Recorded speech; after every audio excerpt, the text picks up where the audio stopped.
Missouri is a state in the Midwestern region of the United States. Ranking 21st in land area, it is bordered by 8 states: Iowa to the north, Illinois, Kentucky, and Tennessee to the east, Arkansas to the south, and Oklahoma, Kansas, and Nebraska to the west. Number 3. The cryptid that time forgot. Once bustling rural communities are slowly decaying. With younger populations moving to cities, many small towns are fading away, much like their monster legends.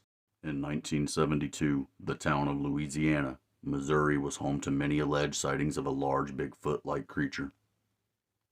The story goes that 2 young boys and their sister first spotted the 7-foot-tall hairy beast on the edge of the woods just outside of town. Emanating a foul odor, the creature was carrying a dead dog, according to the folklore. Sightings of the Missouri Monster, or Momo, exploded that year and the town experienced monster fever.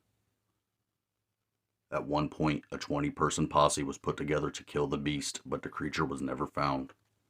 Number 2. Ravenswood. The state of Missouri has many well-known hauntings to call its own, including the famous tale of demonic possession, to which the famous motion picture The Exorcist was based. There are dozens of interesting tales of paranormal activity coming out of the Show Me State, and many of the locations are open to the general public if you are brave enough to visit them. One such site is Ravenwood, a grand mansion that was built in 1880 by Nadine and Charles Leonard. The Leonards were a couple who loved nothing more than entertaining. They would often string lanterns through the trees, hire an orchestra, and invite all of their friends to dance the night away. Number 1. Thespian Hall.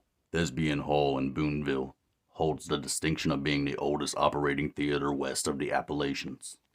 It was built in 1857 and has served as a theater, a dance hall, a library, a movie theater, a stable, a skating rink, a church, and even a Civil War hospital. It is no wonder the building is said to be haunted. The spirit connected with Thespian Hall has been affectionately dubbed Mrs. X. She has been captured in photographs in the theater and has been described as having gray hair, a white-colored blouse, and a dark shirt. She carries a pocketbook and her face is usually blurred. The first known photograph was taken by an opera singer's family who had been performing that night. They were able to identify the lady in the picture as their grandmother, who had recently passed and who loved the opera. Since then, she has been spotted frequently, sitting in the audience during rehearsals. Mrs. X is not alone in Thespian Hall.